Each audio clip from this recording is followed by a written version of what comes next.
Um, and I'm going to pass things over to Klaus to introduce Malware Monsters and then to Tess.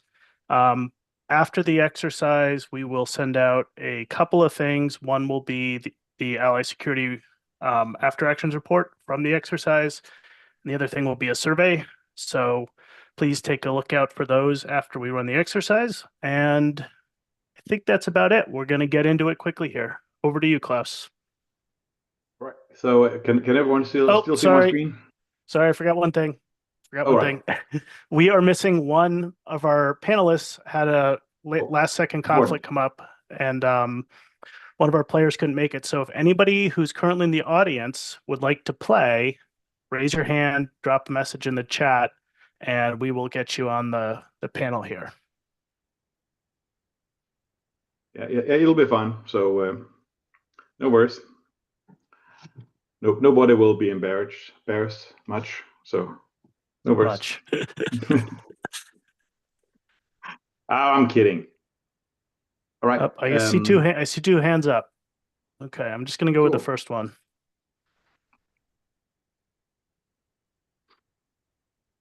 If that doesn't work, we'll go with the second one.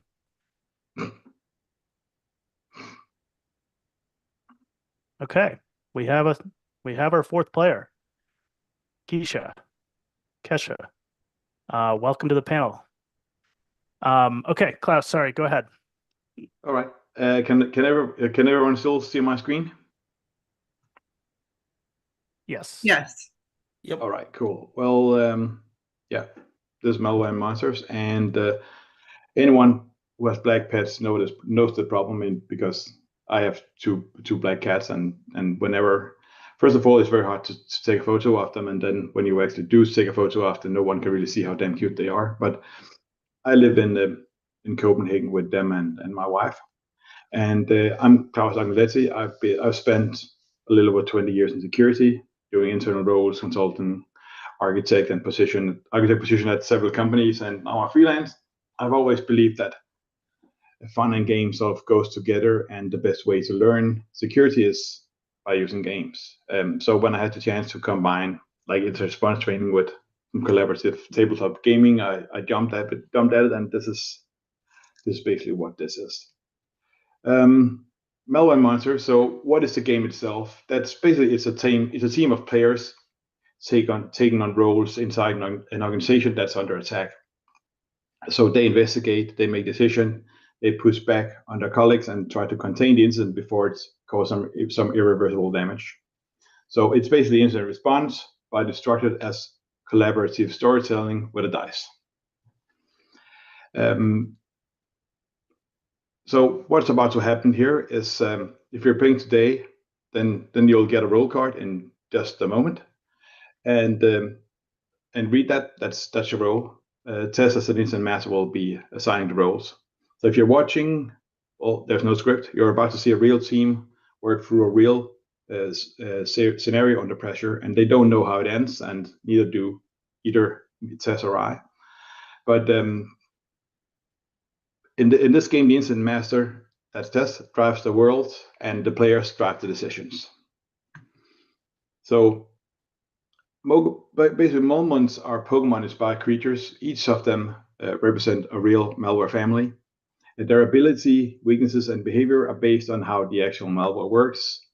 And they're grounded in MITRE ATT&CK and documented instance history. And basically, there are three kinds. Originally, there was only two. Contemporary, there was the active threats and the classic or the legacy ones that are historic significant.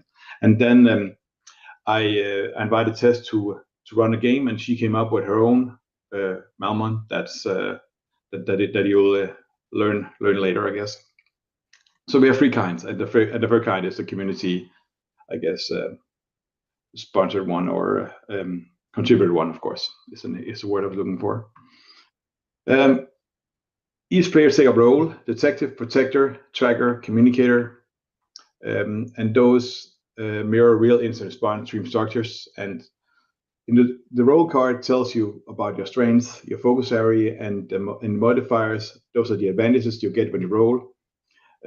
Also, more importantly, all these scenario cards that tells you who you are in the room.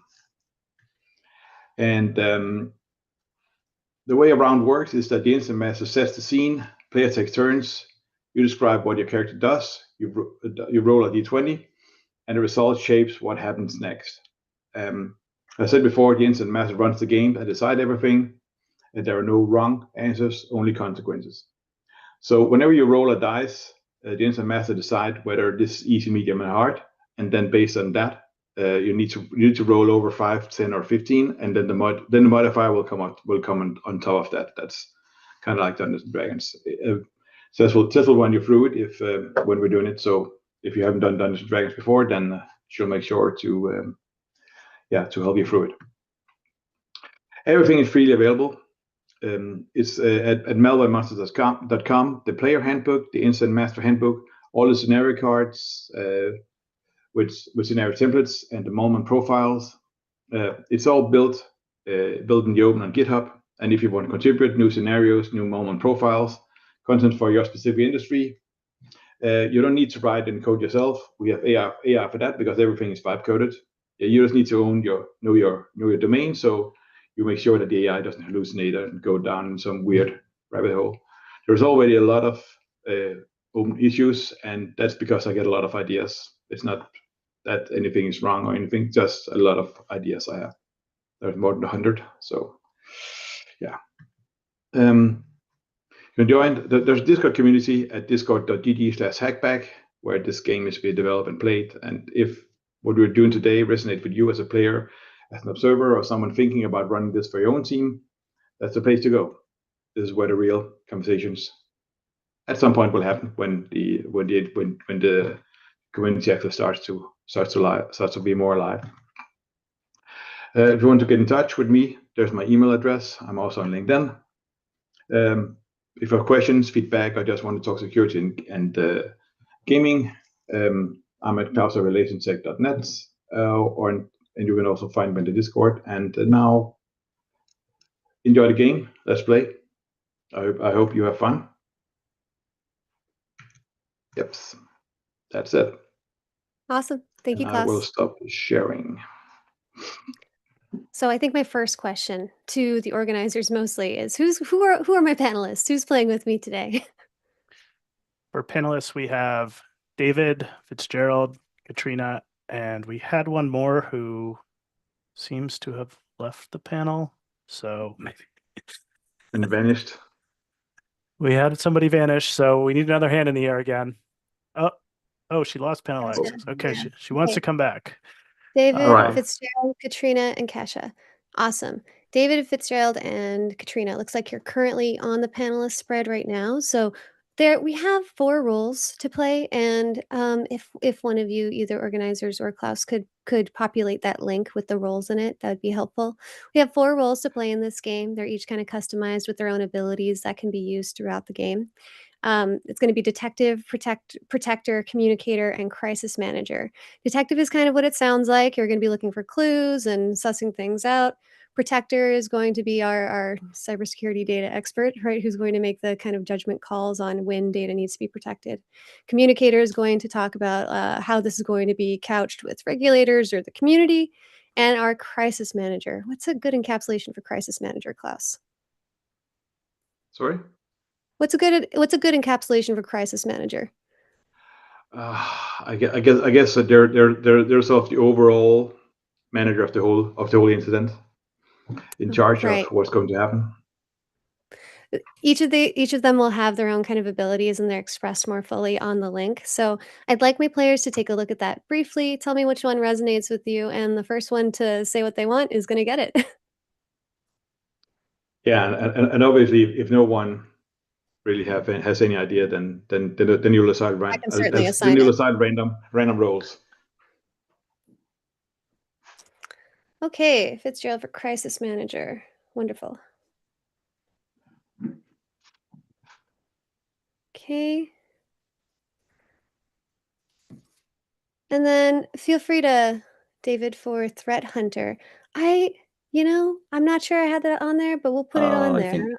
I think that's one of the additional ones. I'll random roll it. Throw it at me. I'll do whatever you want. I'm putting you as protector, David, because that's close enough. Sounds good. Okay, and then that means that Kesha and Katrina are either going to be the detective or the communicator. All right, so while that's being decided, I'll give you just brief intro on who I am. Hi, I'm Tess. That's my human name. I go by other things online. I am an attorney in the gaming space, and I work with a lot of SaaS platforms too to make sure that their privacy is locked down. Because I come at all of this from a privacy perspective, I really wanted to design a game and a scenario that would kind of speak to that. Because as much as I can hang out with you cybersecurity folks, it's not my day to day. We do have Klaus here in the room, and I'm sure a whole bunch of other competent people who can help me legitimize it as we work our way through it. But I wanted to bring out a scenario that's very near and dear to my heart that has happened, and I suspect will continue to happen with increased ferocity going forward. Okay, Katrina's in for communicator, which means that Kesha, you're our detective. Got it. All right. Let's set the stage because we have approximately 90 minutes and I want us to be able to get through a good portion of it, at least to a point where we can get some catharsis. And panelists, feel free to come off mute as you're making these decisions. I'm sure the entire group is going to want to hear what you have to say as we work through it. Okay. So, you all are the instant response team at Chimera Interactive. You're a mid-sized game publisher, 2 million user accounts, and you make the kind of games that people sink hundreds of hours into. Your players trust you with their data, their payment info, their gaming identities, and today, that trust is about to be tested. Before we start, just a quick check. You all have your roles now. Detective, you're going to find the clues. Protector, you're going to secure the systems. Communicator, you're going to handle the stakeholders. And crisis manager, you're running this response and making the hard calls. Is everybody clear with that? Everyone good to go? Give me a thumbs up or a yes. Okay. Awesome. Awesome. Check, check. It's Thursday morning, February. Your privacy team has been running on caffeine and anxiety for 3 days. Here's why. Chimera Interactive normally gets about 15 data subject access requests. That's DSARs per week. It's a GDPR thing where users can go and request their rights from a company that has their data. Users typically ask, what data do you have on me? And it's pretty routine. Your 3-person privacy team normally handles it just fine. But this week, you've received over 200 requests in 72 hours, and they keep coming. Your privacy team lead, Morgan Torres, looks like she hasn't slept since Tuesday, and legal is calling every few hours to demand status updates. The GDPR, after all, says that you only have 30 days to comply with the request, and you're on day 4 of the spike. Morgan pulls you all into a conference room because one of her analysts, Jamie Chen, found something disconcerting. Jamie looks nervous. She's clutching a stack of printouts. And Morgan sighs and pushes Jamie to the front. Tell them what you told me. Organizers, if you could release folder 1 to the players, that'll have the handouts that they need for this next section. Jamie spreads the papers out on the table and explains that she was processing requests all night. And look at these 3 and these 2 and this batch of 7. They're almost identical. The same phrasing, the same structure, like someone copied and pasted a template and then just changed the names.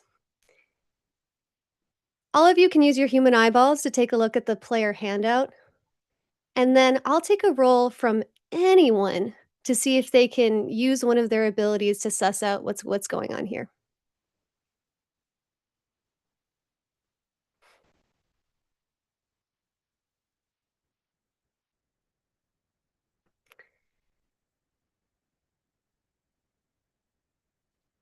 And let's see. Well, I was gonna. Hi, Tess. Hi, everyone. I Hi. want to give a 2 shout outs. Hi, Klaus. Glad to Hey, be all. here. Thank you. And shout out to Peter, who's my mentor, kind of. He doesn't know, but he is. Anyway, hi, Tess. I want to start off with a role as the detective. I think it's, I'm sniffing things out. I kind of feel like there's something going on. So I'd like to go ahead and do a role and see Sure. if I Do can. you have your own dice, or would you like to use the digital dice You know link? what? I still have not found my dice. They're around here somewhere. So could you do digital dice for me? Yeah, absolutely. I have the link here, but I'll repaste it just in case you want to roll it on your own. Happy to roll it for you. I can roll it, Tess. Oh, heck yeah. Okay. I didn't see that link there. I've got it. Let's see here. But yeah, Detective, you would be the most prime person to look deeper into this anomaly. Go ahead and roll and tell me what you get. I got an 11. Okay, great. Yes, that definitely exceeds the DC that we were looking for. You spot the coordinated nature immediately. This is the same template, the same unusual request across dozens of submissions. What's interesting is that it not only shares the same verbiage, but even some of the images seem to be suspiciously low in size for what would typically be the identity documentation that users submit alongside. And Morgan looks at you expectantly. Well, I mean, this is routine, right? We have to respond to these requests as quickly as we get them. We only have so much time under the GDPR. Anything you want to follow up with our detective or any of our other rolled characters? Yeah, I'd like to talk to whoever is in charge and who my contact person is going to be, because I'd like to get some information to get a report going in case there's some type of paperwork that's necessary. But then also I'd like to track the architecture of the data flow. And if there's anything else to share, I'd like to try to see it when I get back to their office, if I can connect what's going on with what has happened and occurred in the past on any type of attacks. So yeah. Okay. Yeah, all valid and relevant inquiries, and indeed the data export will surely be shared with you. Yes, Fitzgerald, you had a comment to include? So just coming from crisis manager standpoint, I'm thinking that we might be able to track where these data requests are coming from and look for, beyond the basic variable of the template nature, what are the IP addresses? What are, the location requests coming for? And then we can track and see if they're coming from the same, um, general point of location. And if so, we can probably slim them down to only what we actually need to do the work for. I think that's also a valid critique. Certainly, there's going to be more information embedded into where the data is flowing and how these exports are actually handled. And Morgan is, you can tell that she's kind of reflexively shelled up. She knows that her team is working as best that they can. The privacy team and security team don't often work together hand in hand, but she's coming to you as the instant response team in order to kind of contain this issue. So, let's go ahead and drop folder 2 organizers so that they can take a look at the data export that is being connected to the rest of these requests. Protector, while they're looking at the DSARs, you've been half listening, half checking the security dashboard out of habit. Anything catch your eye? Go ahead and give me a roll. Okay. Let me just find where that is gone. Oh, here we go.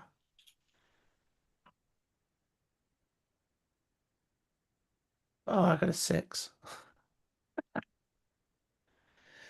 Oh, it's terrible. Alerts seem routine, but the volume is unusual. Maybe a mental note to revisit this later. One question while we're at it. Can Yes. someone open up the PDF in a sandbox so we can see if it is a PDF? Is that a Yeah. role anyone can do? Who might I give this to? Let's give it to Katrina. Let's give it to you since I don't have you making any rolls yet.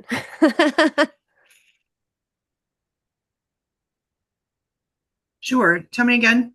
Sorry.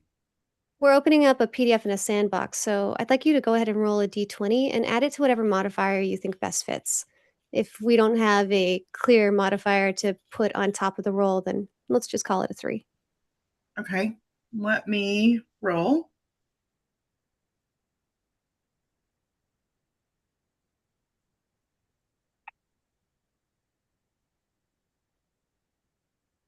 I also got a 6. And So got a 6. I did. I know. Is that with the +3? No. So let's 9. add the 3. Yes, and call it a Awesome. 9. The PDF doesn't seem compromised, at least not the one that's being sent to your team. What does look odd is the breadth of information that's being requested by the request itself. Yes, Fitzgerald, looks like you have a hand raised. I'm imagining I might have to do a check for what I'm about to ask, but I'm thinking that we could probably try to see, going back to what I was saying earlier, if we can use some background knowledge based on our disciplines that we have, to try and hone in on, the kind of attacks we might have seen in the past and compare it, our vectors of attack. So in my head, I'm thinking that this could be akin to an effort of denial of service, where you just get inundated with requests and it causes your entire team to have to focus on something that they'd rather spend other time doing. So I'm imagining that require a dice roll. I think that definitely does deserve a dice roll. What modifier would you use to justify that? Like a knowledge check, something like that, I guess. Yeah. Let's give it a +2. Okay. I will go ahead. I have the tab open for rolls, so let me see what I get. I got a 1. Great. Okay. Guess I don't know what I'm talking about. Oh no. I will say that whilst you can't glean the exact nature of what this attack is, you do happen to come across the privacy Slack channel simultaneously, where you can see what this has been doing to the team in real time. They all are mentioning, and I think that's in folder 1, if you wanted to take a closer look at it. They are all mentioning how many of these requests are coming in, the velocity of it, how their practices have been let's say condensed so that they can get to the breadth of the requests. One thing I'm thinking as just a follow-up to what just happened is do a vibe check with everybody, see how everybody's doing. A vibe That's all check I can offer on my knowledge at this point with my nat 1. You check the vibes, and with your nat 1, you have estimated that the vibes are indeed bad currently. Good to know.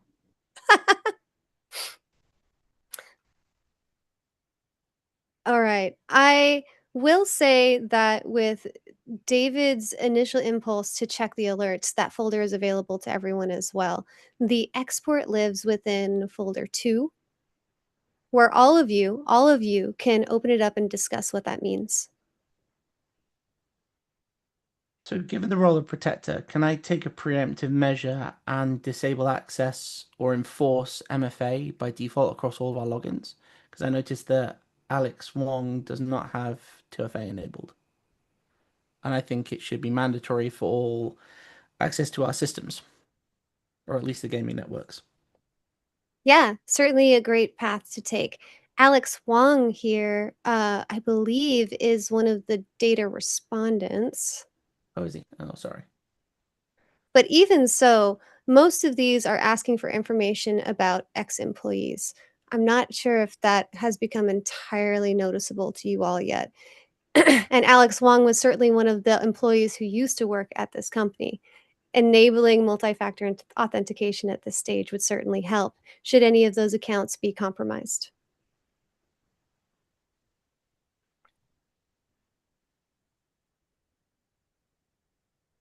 So, communicator here. Let's see if we can. Yes, communicator. A little plain language. So, what I hear people saying is that not only do we have this influx that is clearly a problem with these requests, but it looks as though those requests are being falsely made on behalf of former employees. So perhaps one of the issues is that somebody has that data as well. A very good insight. Yeah. Could you go ahead and make me another roll to see if we can get Morgan, our privacy lead, to open up about what the shortcuts were that have been made so far? Sure.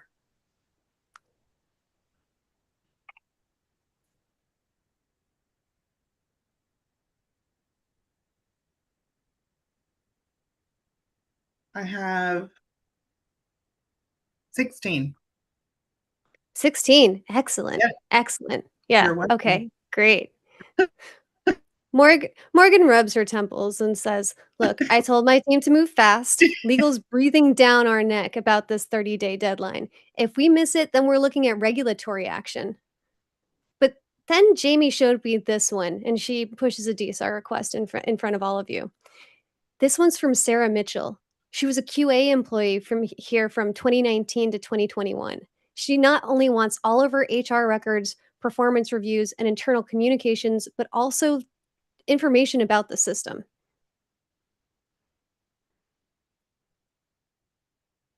Any other discrepancies that you all with your human eyeballs can see on this DSAR? I believe it's in folder 1.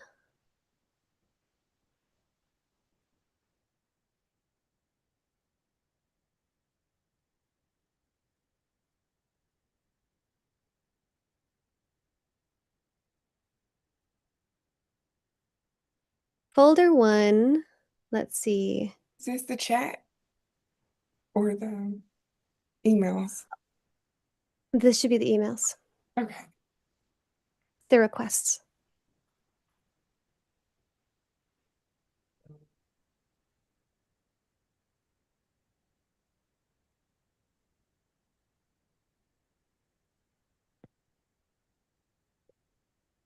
Sarah Mitchell is DSAR 156, former employee request. Hello, privacy team. I'm submitting a request for all personal data your company holds about me. Obvious, standard.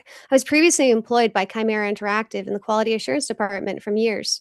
Please provide all HR records, performance reviews, internal communications mentioning me, and any and all data retained after my departure. I have attached identification for verification purposes.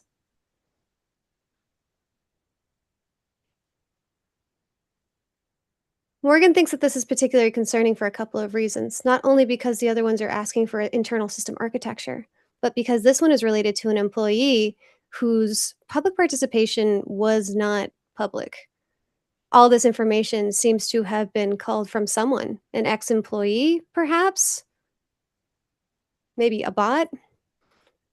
But no one should know that Sarah Mitchell worked here. What do we suspect this issue stems from, team? It seems like there's a data leakage, and maybe they have taken over the email. Mayhaps. Yes, Fitzgerald, what's up? Do we know anything about whether this is an unreleased or released title that these people are playing for our player base? This title is currently a released title. So then they could go to the credits and get any of the employee names. It's true. They could. Certainly be easy to spoof an employee based off of the credits. The one thing I noticed is that if you look at the attachments, Sarah's attachments is the only one that is listed as showing passport, whereas everybody else has ID scans, it looks like, in the PDF files. But I'm sure there's other takeaways, but that's the one that stuck out to me.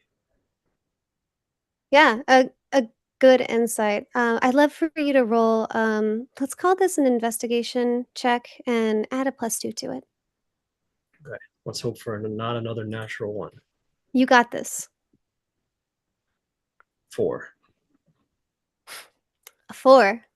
Yes. Fair enough, because this one's easy to pick up. And I will say, for the record, that the DC is certainly lower than what we use in D&D, so no worries. In looking at the other requests, you can see that the IDs themselves are incredibly pixelated and tiny, almost as if they've been reproduced by an AI or are a blurry characterization of what an ID should look like, so that at a glance it seems it's appropriate. But most all of these that are templatized that seem to have been sharing the same language also contain fake IDs attached to them.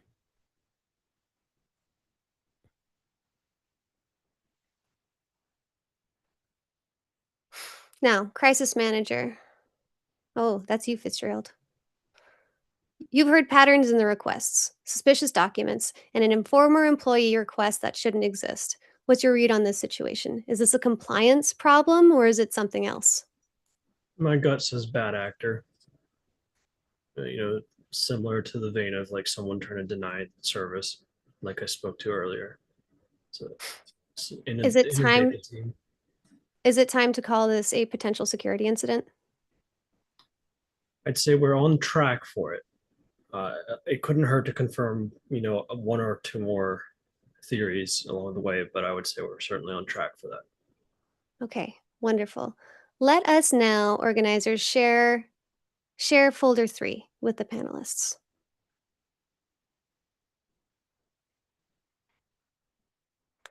Morgan is also going to direct your attention to Alex Wong's DSAR request in particular. Da, da, da, da, da, da, da.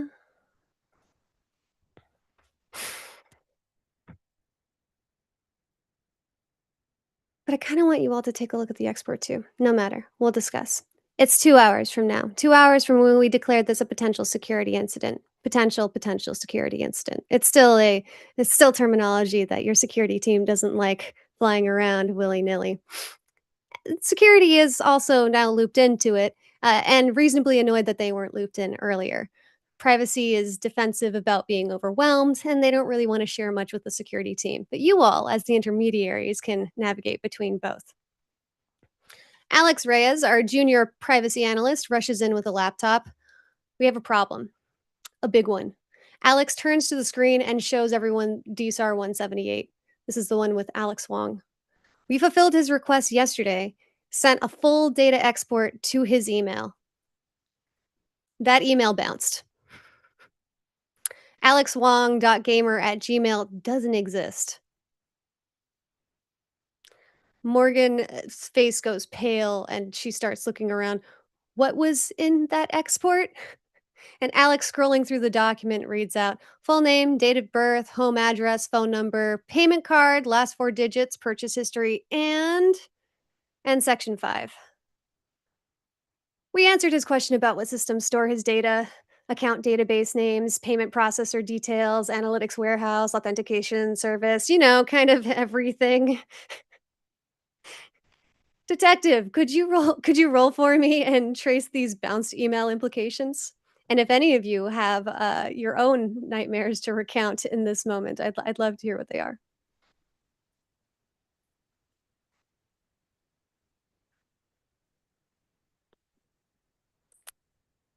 Okay. Well, Detective Kesha, then. I'll take your role. Okay.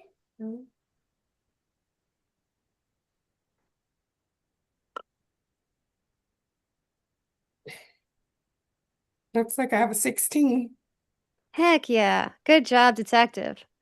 Yeah, thanks. Automatic success. The team just sent PII and an infrastructure map to an attacker. I think we can all confirm this as malicious at this point, but I'd love to know your take, panelists. What are your thoughts so far? Yeah, so I mean, historically, I've seen things like this in my career where people are abusing GDPR to get access to things. The big thing I'm concerned about from a protector standpoint is that Section 5, we've given out all the information and names of which systems are specifically responsible for elements of the product. It wasn't just a case of telling them, hey, we're using Postgres for in here in its accounts. It's the account database, the payment processing, the gameplay data, which has me concerned considering what you dropped with regards to log 3. So, yeah, I'm not happy. I mean, I'm happy right now because I'm playing a fun game, but I'm as a role, I'm not happy. So, Any other insights from the rest of our team? Kesha, Fitzgerald, thoughts so far on where we are as to whether or not this is a security incident? Yeah, I feel like I jumped the gun earlier before knowing it was a incident at all. So I'm kind of just awaiting to see, if it's an incident, if it's considered what's It's going to tip also the scale. it's problematic because if you look at the spend with this user, they're more than your average 40, 50, $60 player. This is someone who I wouldn't say they're necessarily a whale player, but someone who'd be potentially pretty upset that their information was potentially leaked. Once they crested over $100 spend, it becomes further problematic. This is the kind of person that's going to lead to a bad Kotaku article or something like that. Very likely. Indeed, indeed. I think as well, depending on, I'd need to actually look at the last purchase date, but it lines up. It looks like it's lining up pretty closely with the requests coming in, but need to look into that if it plays a part. Whether that because it's quite a well, not a huge amount of time, but there's a bit of time between their last purchase and then this latest one. So our SOC analyst enters the room. We'll call him Marcus. He pulls up the firewall logs on the conference room screen. Okay, filtering for outbound anomalies over the past 72 hours. The room goes quiet. Line after line of outbound traffic. Same destination IP, though. 185-234-7219. Moldova, bulletproof hosting. Started Tuesday at 2 a.m. 48 hours before anyone noticed the DSAR spike. Protector, what's our first mode of action here? I would like to block that IP from any further communications, or at least at the very minimum. Okay. So We can certainly block the IP, but we might need to consider that that is going to flag it for the person who's doing all of this activity. Do we want to reveal our hand now? Well, this is very true, but considering that we're dealing with personally identifiable information, we kind of need to stop it now. I'd rather prevent any further attacks while there is a legitimate argument for maintaining their access so that you can continue monitoring them. And I would imagine that any IR investigation would like to continue monitoring them. I would like to stop them now, and we can just go over legacy data. Okay. Is everyone on the team aligned for this plan of action? Yes, Fitzgerald, go ahead. I'd say before we dive in, I just did a quick Google check because it never hurts. And it does look like Moldova is a common vector for locale-based cyber attacks. So just food for thought. Just based on articles I'm seeing. I think because you've done that work, go ahead and give me a roll. Let's call this a +3. Who's rolling it? Myself or Fitzgerald? How about both of you roll it? We'll use the higher one. I got an 8. Teamwork. An 8? So I'm showing a 16 in my rolls.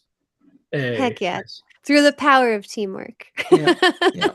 I got a 16 right there. It's funny how you got double mine. Yeah. It probably heard you. Maybe it's listening in and just going, right, we'll change the numbers. Before blocking, you decided to pull and interpret the exfiltration logs. Approximately 2.17 gigabytes to a known bulletproof hosting IP. This has been running for 3 days, and you are actively being exfiltrated. Marcus looks at the rest of you, team. We dismissed these alerts because we were told to focus on the DSAR emergency. Protector, 2 gigabytes. What could that contain? And why didn't these alerts get escalated? Yeah. So I think what is alarming based on the filtered out logs is the payment system, analytics system, and account system. So in a lot of organizations, they're not considered critical to the business. You would probably flag up something like the game system because that's what you want people paying on, or the account system for users so that the game continuity continues. But in a lot of cases, if you were to ask an organization which systems they consider valuable, their payment system and their account system for their own employees would not be considered. And in this case, the amount has been lowered. I think the data quantities transferred out of those systems is relatively small in terms of megabytes versus the gigabytes for the critical analysis. But yeah, I don't think there should be any reason the SOCers ignored that, in all honesty. But then that's unfair to the SOC, right? Because it's hard to do that job. They're on it 24/7. It's a thankless task. I don't want to throw them under the bus. Marcus is more inclined to throw privacy under the bus, saying, "Why didn't anyone tell us about this DSAR thing? We could have." Morgan, who quickly cuts him off. "We didn't think this was a security issue. This is about compliance." With Marcus following, everything is a security issue. That is the whole point. Communicator, Katrina, were you able to join us again? Yes, yes. Excellent. Communicator, these two teams need to work together. How can we get them there? Well, that's what always happens, right? Privacy and security. Pardon me. So if we can think about why privacy doesn't share information with security, right? Because security only needs to know things that security needs to know, and not until they need to know them, which is not what security wants at all. So maybe we can think about how this is an opportunity for sort of blank information sharing. So if privacy sees something like this uptick in requests, right, then they don't necessarily need to say to security, "Hey, Joe Smith is asking blah, blah, blah."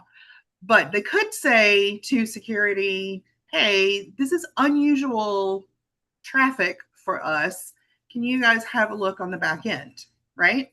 Security doesn't care initially whether it's Joe Smith asking, right?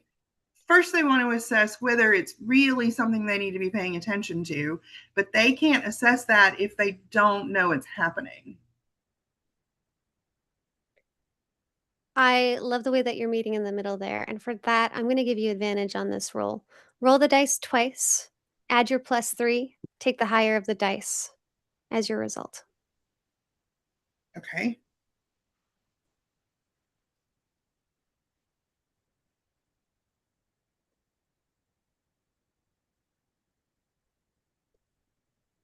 Drum roll for you, audience.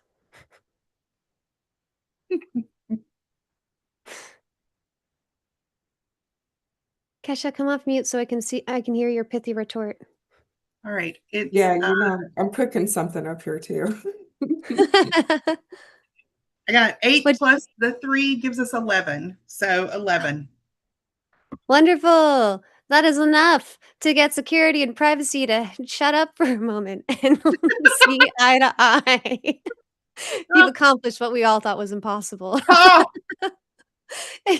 And for that, I'm going to give everybody an additional +3 to their rolls for the remainder of the scenario, because one of the weaknesses of this particular Malman is working together. Yes, Fitzgerald, what's up? So I don't know if you're going to want to roll for this, but I did a check on the IP address to see what our location is for it.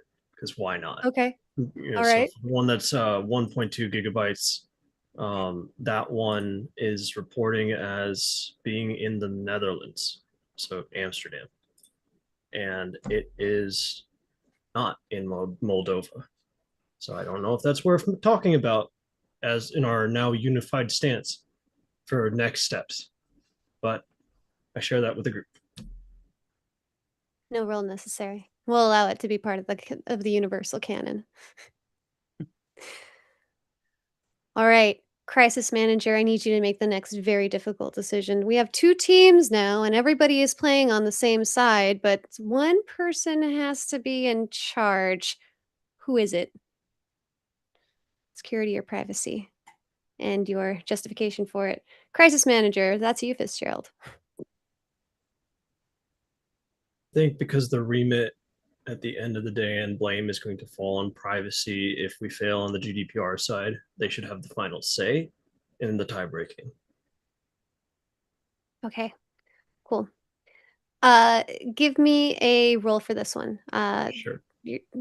D20 with your universal +3 plus your +3 mod. I got a natural one again. Here we go. Security is immediately offended. They had the gall to wait an entire 4 days before even coming to us, crisis manager. Why should we even let them hold the ball? Look at the ball at this point. Because I'm asking nicely. I don't have to. We're all having bad days here. So let's make the best of it. Maybe when we're done with this, we can all go to Disney World or something.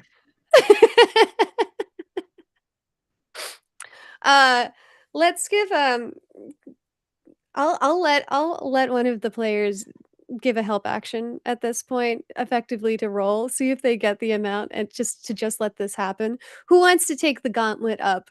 David, Kesha, Katrina, which one of you? Kesha? All right, go for it. Give me a roll. Tell me what you got. Oh, where's my roller? Let's see here. I found it. Okay.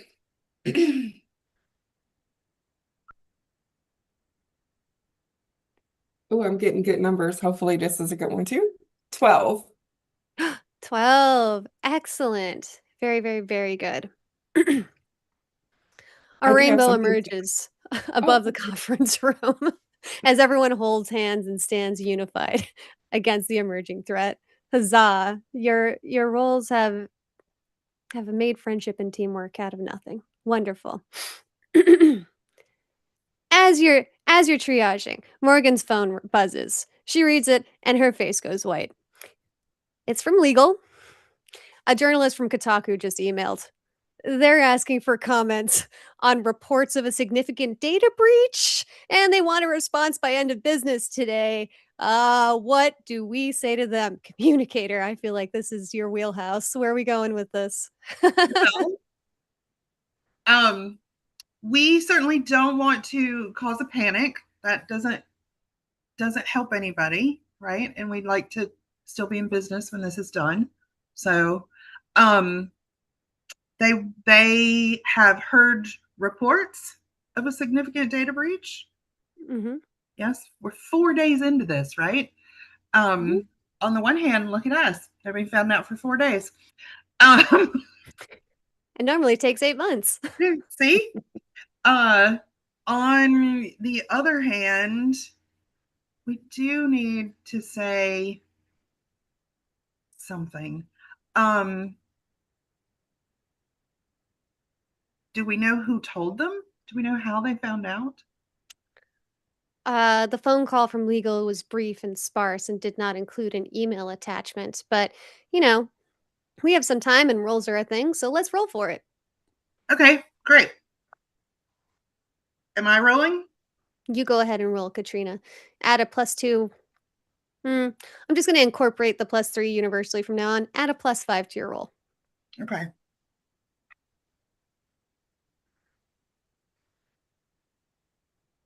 I rolled an 11 plus 5 is 16. Wow, that's so good. You're able to scan the email from Kotaku, and unfortunately, they will not name their sources. But considering how quickly this has shown up, and how the attack just happened, you can't help but think that this must be someone that is within the DSARs, or at least someone who's submitting them that would have had advanced prior knowledge and thus able to kind of spin this out of proportion. Agreed. Does that change how you would respond to them?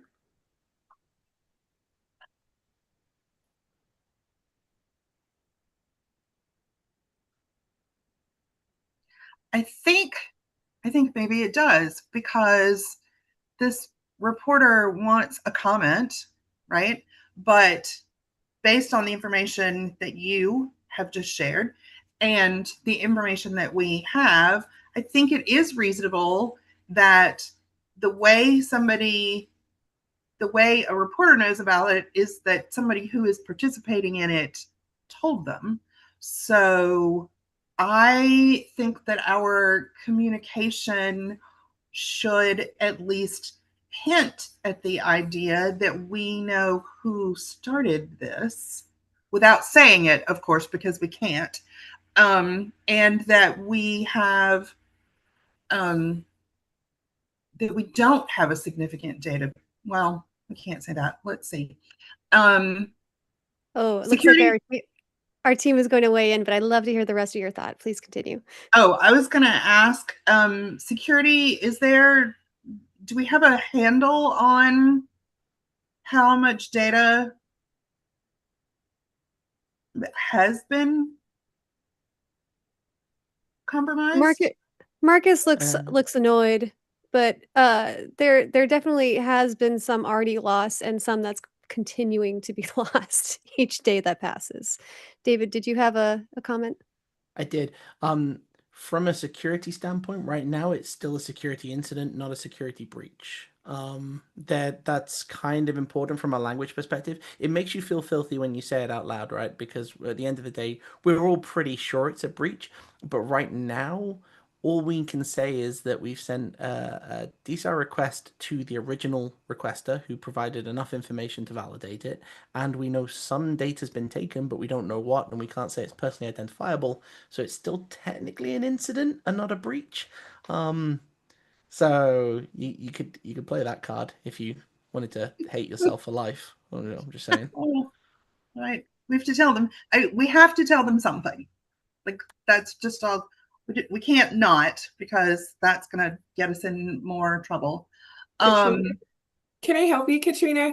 Can you say something like, maybe you're working with me, who I am the detective working under the GDPR aspect, to determine what is going on and to contact me or yourself? Oh yeah, I'd love for random people to contact me. It is my role. Yes.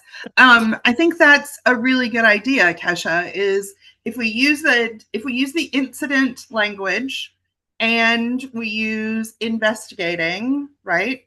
Privacy, are you privacy, Kesh?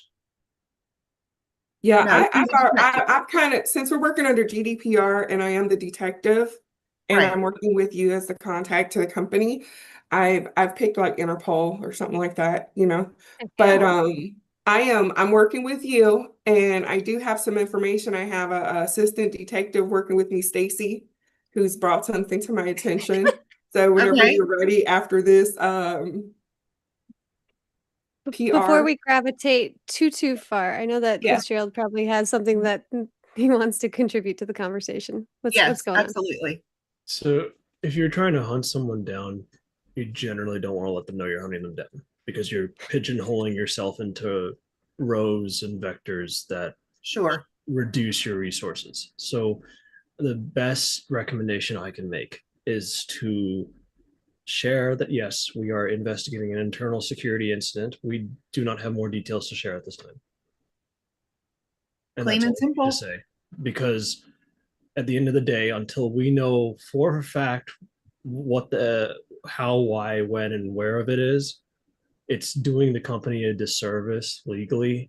I know you would appreciate this, Tess, to say things based on uncertainty. And you can't ever walk it back once you've taken the toothpaste out of the tube. Right. So agreed. It's better to say less with more, or say more with less. Okay. I do not disagree. I think you're on the right path. Yeah. All right. We are rounding up towards the end of this scenario, team. We're solidly in round 3 now. Yes, David, what's going Could on? I ask our detective to do me a favor with regards course. to the timeline? So we obviously know that the attack and the amount of data was left the system 72 hours ago. Would you be able to look over the system logs and determine who was accessing those systems and the username and password? Absolutely. I already have found something. I should say, actually, my senior Stacy. assistant, Detective Stacy, found something. I've already promoted her. And it was an email. There's some type of, I've matched it to something that's going on. I don't know if this is the right time for me to say it briefly, but there's a DDoS that comes in, spoofs, and acts like a man in the middle. And I know I'm sure I'm not saying it the new way, but I'm just gonna say it. And it came in the email system request one way and we sent the request out to another email address. Not sure if it was spoofed. I will check the logs to see if it was a man in the middle situation or we just had a 10, what's it called? A 10-10. I'm gonna stop unless we have a typing error. Okay. Okay, all right. Maybe give me a roll for that. Add a +5 to it. Absolutely.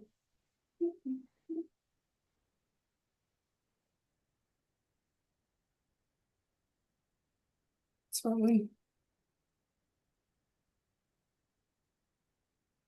Okay, I wrote a 6 plus 5 is 11.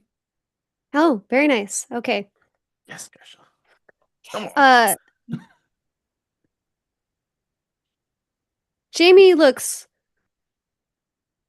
maybe a little apprehensive to share this information. Are you saying that are you saying that we sent that not only to the wrong bounced email, but to a different email altogether?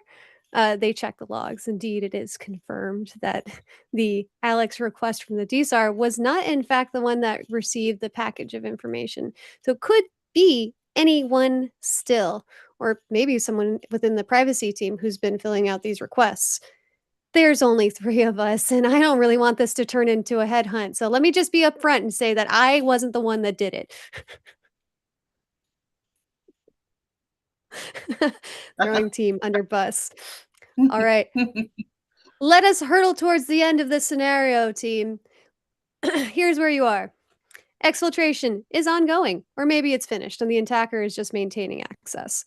180 DSARs are sitting in the queue, maybe 20% are legitimate. You've definitely sent PII to attackers through fulfilled requests, and a journalist is asking questions. Somewhere in your 2 million user accounts, you don't necessarily know what's been taken. You have 3 fires burning, though, and you can't put them all out at once. So, what's the play? Let's talk about containment. David, earlier you said that you wanted to block the IP. Marcus had advised that that might alert them to your knowledge of them, and they might use that as an opportunity to torch everything on the way out. There are a couple of other options here that you might explore. Where are you at now? So right now, my first question is, do I keep backups of all the data before... You mentioned that they might burn themselves, like burn it all on the way out. Do we keep backups? Mm-hmm. Backups may be a good call, sure. I mean, the job of the protector is, one, to think about the business continuity, but also to stop the attack. So as far as an investigation goes, while it's imperative and they want to track this person down, my job is to make sure that I stop it as much as possible. So blocking the IP address is the first initial call. I think there's not really much more you can do from a defensive standpoint right now, other than potentially, I don't know, adjusting the emails to say, look, if it's a bounced email address, we won't actually respond to them. But again, that's more of a communication issue than anything else. My concern right now is that we've lost 2 gigabytes of data. the person is still on the system and maintaining access, and I can't guarantee that the transfer address is still the one that they're using for the initial access. That could just be where they've sent the data. So unfortunately, I need to look over the access logs, or have someone look over the access logs and tell me who accessed the data beforehand, who the account is related to, who sent the data out of the system, and then work back from there when we need to disable that account. Again, MFA should be enabled by default. I'm kind of surprised if any of this is related back to an MFA breach. But What about you, rest of team? Any thoughts on current containment strategies? Seems like David laid out some good options there. Is there one that you're gravitating towards?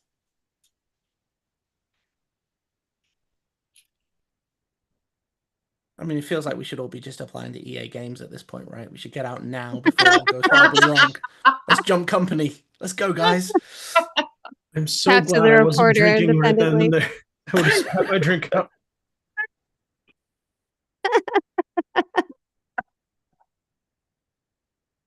All right. I think we're going to shoot for then surgical isolation without business disruption as the main first method here before banning. Okay. All right. Then here's how I would like this to proceed. David, I want you to make the first roll. Okay. Katrina and Fitzgerald, I'd like you to make the second roll together. And then Kesha, I'm going to have you make the fourth roll. Okay. David, we're doing surgical isolation without business disruption. Please give me a +5 to whatever roll that you roll. Well, I rolled a 17. So 20. Wonderful. Oh, dang. Yeah. Insane. The affected systems are isolated. The exfiltration stops. There's some business disruption, but it is contained for now. Kesha, Katrina, I'd like you to help David observe and map the attacker infrastructure. If you could both roll me a dice and add your +5 to it, I will take the highest or the combined result of what you both roll.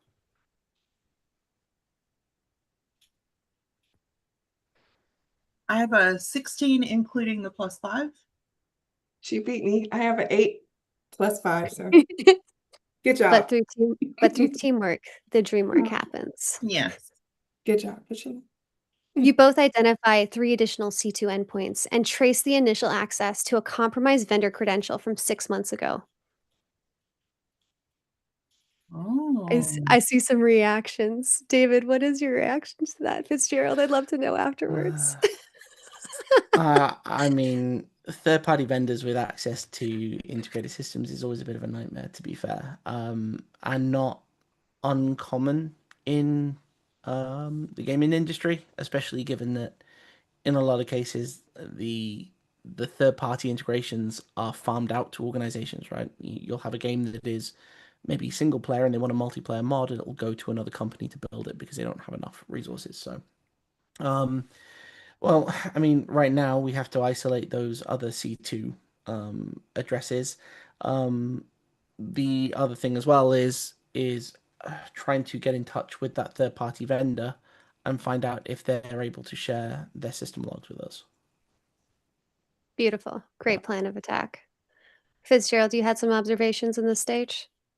I'm just expecting us to say we're no longer working with the vendor because legal got rid of them ages ago.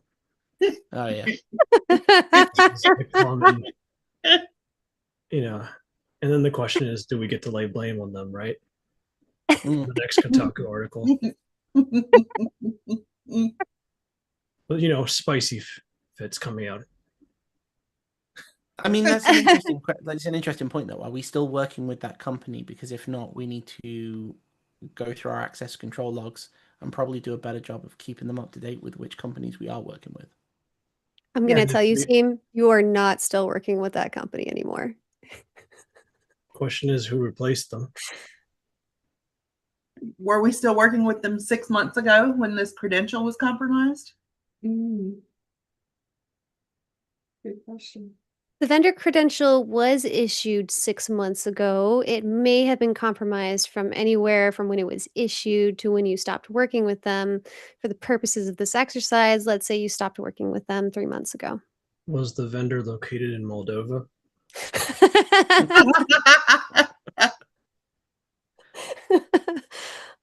Oh, I don't know. Let's see. I'm going to roll my own dice. Because maybe you're letting Oh, them look go at made an that. enemy. You know what? You know what? It certainly One. was. Good job, team. You've successfully contained the leak. There are a couple of other things that we need to consider together. Let's talk about the DSAR triage. There's 180 requests and a 30-day deadline. What do we do with all these requests? They could still be from attackers that are looking to get system information or create a backup access point. Mm-hmm. Mm-hmm. Any ideas, communicator, I suppose, in particular, as to whether we should pause or create a different kind of yeah, what's up? What's up, Fitzgerald, before we shoot up to Katrina? You could probably hire some contractors to help with the workload. Make them internal contractors. Hire new contractors, design new protocols, implement a pause, maybe? Yeah, I was gonna say two-factor, maybe ask them to resubmit, like who they are, two-factor it so that we get more secure, a different type of secure conversations. Can we Right. do that? Oh, sorry. Go ahead. I was going to say we could request an extension on the DSAR for the majority of the customers because we're getting such a large volume in. As long as we respond to them, telling them that it will take longer than the 30 days, we can request more. Equally, if there's anything we can do to validate whether or not the request originated from an original source, despite the fact that the emails are bouncing and they're going through almost valid ones, if we can nail them back to an original source, we can almost reject them for falsifying data. Does that make sense? Mm-hmm. Okay. And it would be certainly reasonable to ask for an extension here. Katrina, though, you are our communicator, so the decision lies with you. Which route are we proceeding with? I think asking for the extension is an absolutely reasonable response. And if there's a way that we can, when we send that email that says it's going to take us longer, can we also include language that says we've increased security protocols or changed security protocols? And so can we ask them, I don't know if we can, to resubmit their request using the new protocol? You can certainly ask them to validate their identity. Who they are, right? Right. Right? And if those identity documents weren't sufficient, you can certainly use something that would operate within your systems to demonstrate that maybe the email address is the same as their user account or other kind of pieces of information that you currently already hold on them. So Good. that is definitely another piece that you can add. And that way we sort of do both of those things at once, right? We get the extension, but then we can also eliminate the ones that aren't real at the same time.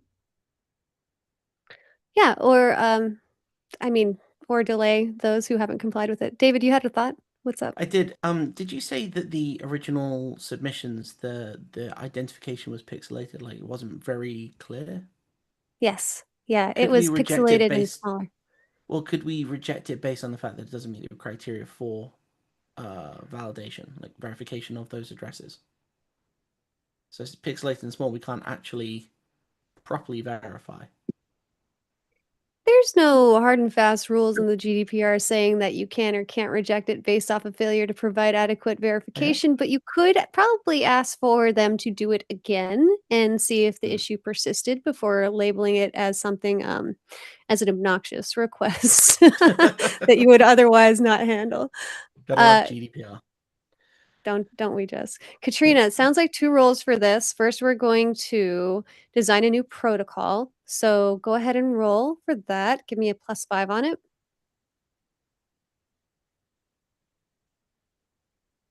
12 + 5 is 17. Wonderful. New protocol. You've included something new in in the process. Maybe a video verification or a secondary email confirmation or a cross-reference with their account activity. It's slower, but it's defensible. And your legal team is happy that you're not going to have to pause responses to everyone. Secondly, you are going to ask for more time from from the respondents that you have DSAR requests from already. I don't necessarily want to make you roll on this, but I'd love to know what you would say to someone who had submitted in earnest.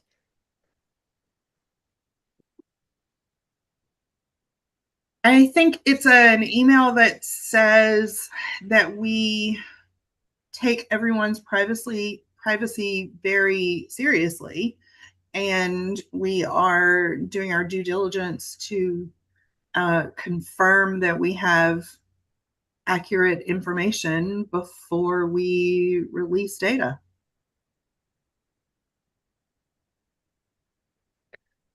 Fair enough. I think most people would agree to that, but I said no roll, but now I feel like I need a roll just for persuasion at least. So D20 plus persuasion, that's going to be a +5, and we'll see if there's any. Oh yeah, Fitzgerald. While Katrina is rolling, what's on your mind? What's on your noggin?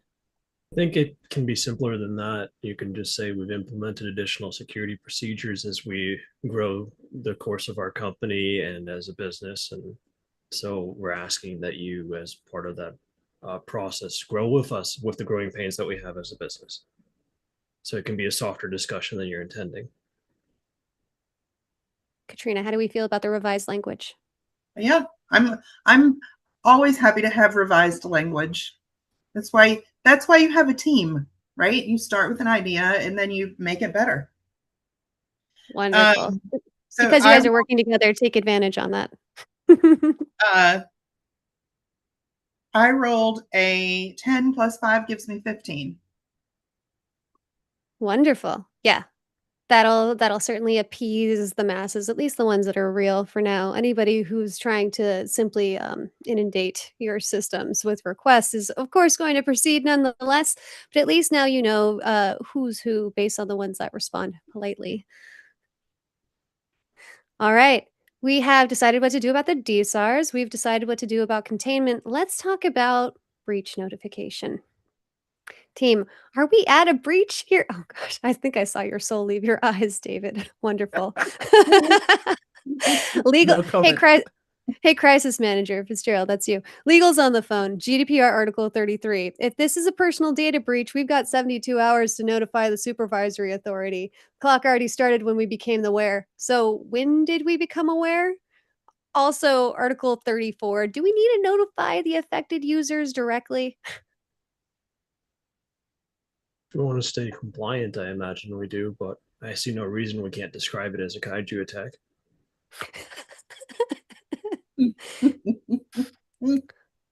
Anyone that appreciates, wearing our hearts on our sleeve probably won't mind at the end of the day. How are you going to package this notification? As a regulatory one, a user notification, a press response? I think a press release would be the most responsible approach, because getting it in front of the masses, showing that we're owning it as a company, that we are evolving our security procedures, and that we're giving everybody a stipend of in-game time as a reward and thanks for their continued engagement with us, along with naming the individuals that are willing to, across our team here, that are pioneering new security protocols, and the additional help that we've enlisted along the way, and thanking them for their time so that everybody gets that moment of recognition, both internally and externally, is probably a good way to go about it. So just owning it and showing that we are forging a better path forwards. I like that language, but does the rest of the team like that language? Team, what do you think? I'm fine with that language, but I think it misses, I mean, for the press release, that's great. But the question on the table was this a breach? Do we have to report it? We really do have to answer that question. If it's a breach, we have to report it. So as who a makes that detective, decision? I'm sorry, Katrina, I cut you off, but as a detective, I'm going to say if you all have been breached, I need to record it. Now, if you're going to put it out in the public domain and communicate it in a press release, I'm not sure at this moment right now, Interpol GDPR compliance requires that you say it publicly, but I do know that it needs to be reported to me. At least I'm 90% Well, sure of that. I guess the question is, was the data encrypted on the servers?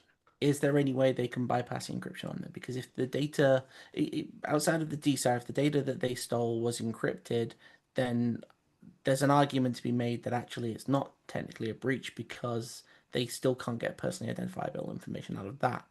For the DSAR, we did send information, but we don't have verification and validation that we didn't send it to the correct person. We sent it to, as far as the company is concerned, the correct people, because that's the emails that we had.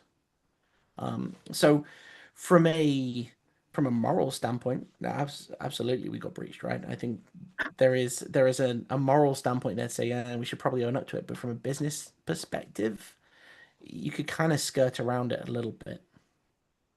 It's still an incident. I think now is the time when I ask for one brave soul to roll to determine the scope I can do it. of this incident. Yeah? Okay. So if I don't This is get when you get a nat natural 20 one. now. This is your moment. You've had the ones, you've had the threes. I got a Come on. 17. If I got a Oh, nat that's 1, we really- should just fire me outright. And I'll own That that. one, you become the subject of the Kotaku article. Deserved.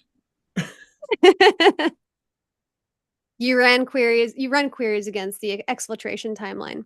The data shows access to the user account table of 2.1 million records, transaction history going back 14 months, an employee HR database consisting of 340 records, and source code repository access logs. Someone was in your GitHub. Have we been breached? It might have just breached. Say that again? A bit more than just breached, I'd think. Yeah. At this point, I feel like they owe me dinner. Maybe a nice weekend away. Exactly, right? Yeah. Jeez. Yeah. David, what's your assessment of what the attacker has? Everything. Well, the Can we source code, find this person and hire them? yeah. Well, the source code isn't technically personally identifiable information. So from a business continuity perspective, it sucks, but there's not much about it. The HR information and the account information, is it encrypted? Or is it just in plain text? Like, is it just someone's thrown it into a database and Someone have somewhere fun? has said it was encrypted, and it was not in fact encrypted. Then That it's a was breach. actually it. Okay. It's a breach. Like there's Wonderful. no two ways around it. There's no arguing at that point because they've taken effectively personally identifiable information that can be linked back to people. There's nothing we can do about that. There's no spin doctrine. There's no line. There's no bullshitting. It's straight up a breach. And it has to be reported now because Yeah. we are on a We've- timeline. We've just been confirmed that it is like we know exactly what's been taken, which means that we are effectively under the thumb. And too right, to be honest. As part of reporting the breach, do we need to have our staff undergo any kind of training, future endeavor type of things to show that we're taking actionable steps for those GDPR requirements. Well, it certainly can't help. I mean, it can't hurt, right? Well, there's a difference between doing it because we're required to, or doing it because we as a business want to grow from it. So that's what I'm asking is like, are we? Oh no, we want to grow from it. Absolutely. Right. And definitely after recovery, after yeah, I think it's well advised. Yeah. Well, there's the security architecture question as well, since it came from a company that we're no longer doing business with. From we issued accounts for 6 months ago. Yeah. There's that aspect as well. So we probably need to do an overhaul and a review of the entire access structure and work out a better way of removing people who we're no longer working with. I feel like that's a bit of a communication thing as well. I'm going to ask the lawyer, is it a way that we could have contracted that third-party vendor and said, if there was a breach that you were blamed for, you pay for this breach. You're liable. I'm going to ask the lawyer, could that possibly have been put into the contract? All right, your legal team, definitely not me, the lawyer, the fictional lawyer within this scenario. You would have to go back and look at the vendor contract for the indemnification clause that may or may not have been present there, or the DPA, which may or may not have been signed or created. Theoretically, when working with other people who are handling your data, they would come in as a processor, not necessarily share any liabilities or weaknesses within your own architecture. But if it was them as the impetus, they could certainly be holding the blame bag, if that's what you're getting at, Kesha. Yes. I don't think blaming them in our press release helps us, though, right? Likely not. I think acknowledging that we've done everything we can, that we're protecting our customers, and actually naming them as the where we think the initial breach came from, or we've identified as the initial breach, doesn't hurt us. It might distract away from the fact that we've been breached. This is more a nasty letter that your legal team sends out on the background while you PR in the foreground. Yes. All right, team, it sounds like we have a fairly good idea for our response back. We're both going to create a press release, it sounds, on Fitzgerald's initiative and reach out to the regulator on Katrina's initiative. And at some point, reach out to the players. So who wants to take that player role? I'll have all three of you roll simultaneously and we'll figure out how that lands. You can do it if you want. 7. 7, David? Yeah. 7? Even with teamwork bonuses? Oh, no. Oh, was it 5 on top of that? Plus 5, yeah. No. So 12? Yeah. Who are you communicating to, David? Was it the players? Yeah. Let's go with that. Okay. Yeah, that's well, I thought everyone was rolling. We were all going to come together as a team and take the highest roll one to get through this. But we've got 3 communications to make, 1 to the regulator, 1 to the users, and 1 to the public more generally. So I imagine Fitzgerald was going to take the public release. I shall. Let's see what I get. 13. Not a nat 1. Okay. Yeah, definitely better than a nat 1. Wonderful. All right, and our final one for the regulator. Katrina, did you want to take that one? Sure.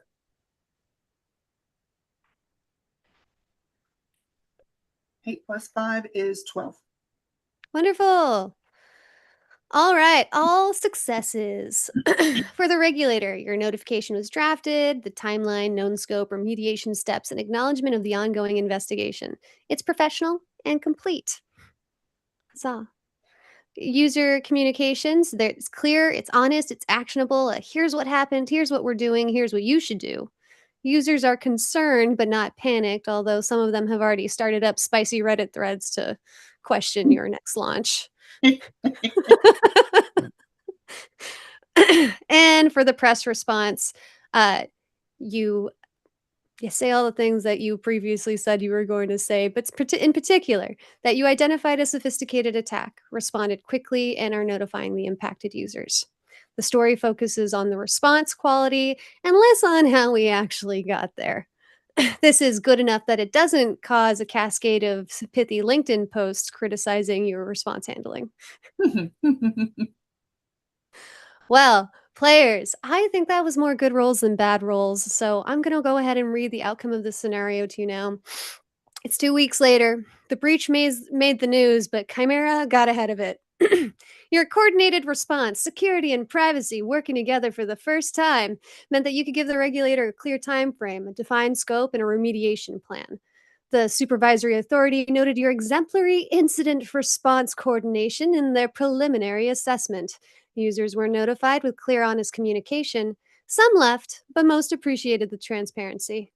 The journalist's story focused more on how Chimera caught a sophisticated attack than Chimera loses user data. And your new cross-functional incident response team is now permanent.